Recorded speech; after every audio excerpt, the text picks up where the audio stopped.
Kashmir files हो या Gujarat files हो, कश्मीर फाइल्स पे या गुजरात फाइल्स पे मूवीज बना करके लोगों में नफरत का माहौल पैदा नहीं करना चाहिए, और ये नफरत जो है ये हमें खा जाएगी। ये पैगाम है भारत के हर कंटेंट क्रिएटर के नाम। जय भीम बड़ा सीधा हंसी, जय भीम जय Bhim app available on the play store and Apple app store now. जो बजट अनुपूरक मांगे हम जम्मू कश्मीर के बारे में यहाँ डिस्कस कर रहे हैं, ये अधिकार तो जम्मू कश्मीर के जो इलेक्टेड रिप्रेजेंटेटिव वहाँ असेंबली में होते, ये उनका अधिकार था। लेकिन हमने, इस सदन ने ही उनके उस अधिकार को छीना हुआ है। सरकार ने ये बाकायदे यहाँ वादा किया था आदरणीय गृह मंत्री जी ने कि बहुत जल्द जम्मू और कश्मीर में इलेक्टेड असेंबली होगी, वहाँ के राज्य को पूर्ण दर्जा दिया जाएगा। लेकिन आखिर ऐसी कौन सी वजह है कि जम्मू कश्मीर के लोग 5 अगस्त 2019 के बाद से 1 साल से ज़्यादा बिल्कुल लॉकडाउन की स्थिति में रहे? ना इंटरनेट कनेक्शन था, ना टेलीफोन था, ना कुछ था। हम लोगों को उनकी पीड़ा उस वक्त समझ में नहीं आ रही थी, लेकिन ये कुदरत ने हमें, जब कोरोना आया तो हमें एहसास हुआ, इस देश की जनता को, पूरी दुनिया को, कि लॉकडाउन की स्थिति कैसी होती है। मैं आपके माध्यम से सरकार से यही कहूंगा कि जल्द से जल्द जम्मू एंड कश्मीर में चुनाव कराए जाएं, डिलिमिटेशन का बहाना लेकर के चुनाव वहां स्थगित ना रखे जाएं। जो इलेक्टेड रिप्रेजेंटेटिव हैं, ये अधिकार उनको दिया जाए। किसी से छुपा नहीं है कि जम्मू कश्मीर के क्या हालात, पिछले 3 दशकों में कितने लोग वहां मारे गए, हजारों की संख्या में लोग मारे गए, कश्मीरी पंडितों को वहां से निकाला गया, 10,000 से ऊपर का आंकड़ा है हाफ विडो का। ये टर्मिनोलॉजी हाफ विडो, मैंने जब मैं कश्मीर गया था, जम्मू कश्मीर गया था एक डेलीगेशन में, तो मेरे सामने ये टर्मिनोलॉजी वहां पर आई। मैंने कहा ये हाफ विडो क्या है साहब?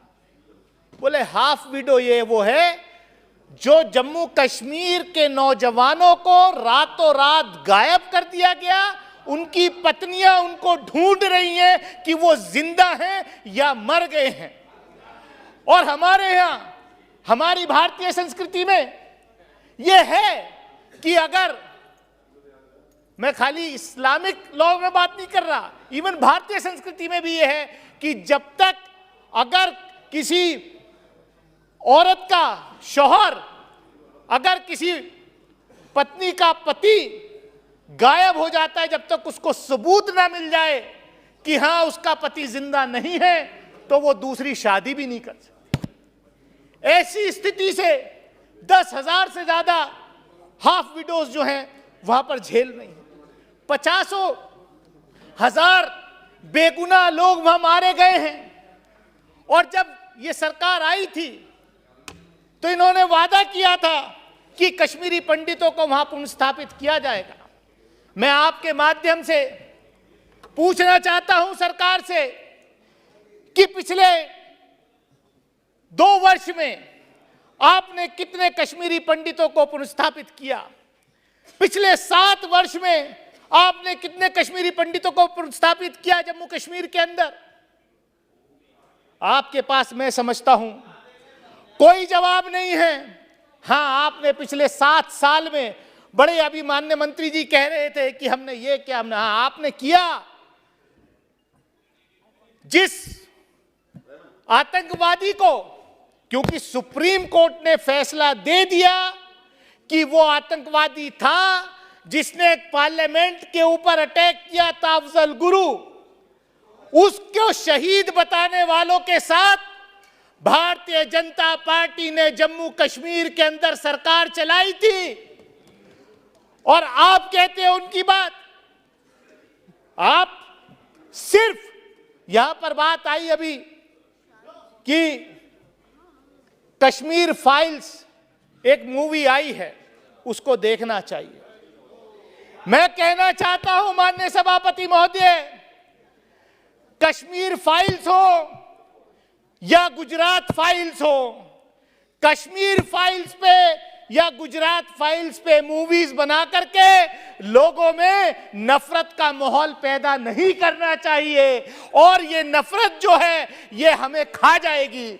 और ये देश में जो मेरी आपके माध्यम से मांग है कि ऐसी किसी भी मूवी पर, ऐसी किसी भी फिल्म के ऊपर जो है तत्काल बैन लगाया जाना चाहिए जो इस देश में नफरत की भावनाएं पैदा करती है, नफरत की भावनाएं फैलाती है। हम कब तक गुजरात फाइल्स याद करें, हम कब तक कश्मीर फाइल्स याद करें? हम जो है, हमें देश को, एक नौजवानों को देश के निर्माण में लगाना है, हमें बांटने का काम नहीं करना है। हो सकता है ये नफरत फैला करके आपको कुछ पॉलिटिकल फायदा हो जाए, आपको जो राजनीतिक फायदा हो जाए, कश्मीर जलता रहे, जले आपसे, आपको जो है दूसरे प्रदेशों में फायदा हो जाए, लेकिन ये देश के लिए अच्छा नहीं है। और मैं आपसे, आपके माध्यम से सभापति महोदय सिर्फ इतना ही कहना चाहता हूं, भाई 2019 के बाद जब यहां पर कश्मीर डिस्कस हो रहा था, जब जम्मू कश्मीर की विधानसभा को खत्म किया गया, जब जम्मू कश्मीर राज्य के टुकड़े किए गए, जम्मू कश्मीर के लोगों के अधिकार छीने गए, उस वक्त यहाँ बड़े जोर जोर से भाषण हो रहा था कि साहब अब जो है, मुझे भी कहा था सामने से गृह मंत्री जी ने उठ के कि अब दानिश अली आप भी जाकर के प्लॉट खरीद सकते हो, जमीन खरीद सकते हो जम्मू कश्मीर में, पहले नहीं खरीद सकता। मैं पूछना चाहता हूं कि कितने उत्तर प्रदेश या गुजरात के लोगों ने कश्मीर के अंदर प्लॉट खरीदे हैं, कितना वहां पर जो है इन्वेस्टमेंट के, मैं चाहता हूं कि वहां पर इन्वेस्टमेंट हो, मैं चाहता हूं कि वहां के नौजवानों को रोजगार मिले, मैं चाहता हूं कि वहां पर अमन और शांति रहे। अभी यहाँ कहा कि अभी सुबह में आदरणीय स्पीकर साहब बैठे थे तो उन्होंने भी ये बात कोट की कि कितने, मेरे ख्याल से 200 से ज़्यादा सांसद जो हैं इस लोकसभा के कश्मीर में विजिट, 300 के करीब सांसद कश्मीर गए हैं। मैं भी गया था और मैं परिवार के साथ भी गया था, लेकिन वहां पर शाम 6 बजे के बाद जो आपकी सिक्योरिटी में लोग रहते हैं, बुलेट प्रूफ गाड़ी में बिठाकर वो कहते 6 बजे के साहब हम भी आपके साथ नहीं जाएंगे, जाकर के होटल में बंद कर दिए जाते। मैं आपके माध्यम से सिर्फ इतना ही कहूंगा कि देश के अंदर, मैं सिर्फ सभापति महोदय, मैं चाहता हूं कि कश्मीर में, जम्मू कश्मीर में शांति बहाल हो, जिन लोगों के साथ अन्याय हुआ है उनको न्याय मिले, उनको रोजगार मिले, और डिलिमिटेशन का बहाना लेकर के वहां के चुनाव न टाले जाएं, जम्मू कश्मीर के असेंबली बहाल की जाए, जम्मू कश्मीर को पूर्ण राज्य का दर्जा दिया जाए। और एक आखिर में बात ये मैं कह के खत्म करता हूं कि ये सरकार आत्ममंथन करे कि जम्मू कश्मीर का बंटवारा करके कितना फायदा हुआ है, कितना नुकसान हुआ है, बॉर्डर पर आज क्या स्थिति पैदा हुई है, इस जिम्मेदारी से कोई नहीं बच सकता, सरकार नहीं बच सकती। मैं इन्हीं अल्फाजों के साथ अपनी बात खत्म करूंगा कि सरकार ध्यान दे। हम चाहते हैं कि जब हम लोग वहां जाएं, मेंबर पार्लियामेंट वहां जाएं, तो खुलेआम एक आम आदमी की तरह जाकर के घूमे, ना कि हमारे साथ वहां पर सिक्योरिटी जाए। बहुत बहुत धन्यवाद। DNN हिंदी को सब्सक्राइब करने के लिए दबाएं लाल रंग का सब्सक्राइब बटन और घंटी का बटन दबाकर ऑल नोटिफिकेशन पर क्लिक करें। चैनल को जिंदा रखने के लिए नीले रंग का ज्वाइन बटन दबाकर चैनल को आर्थिक सहयोग करें।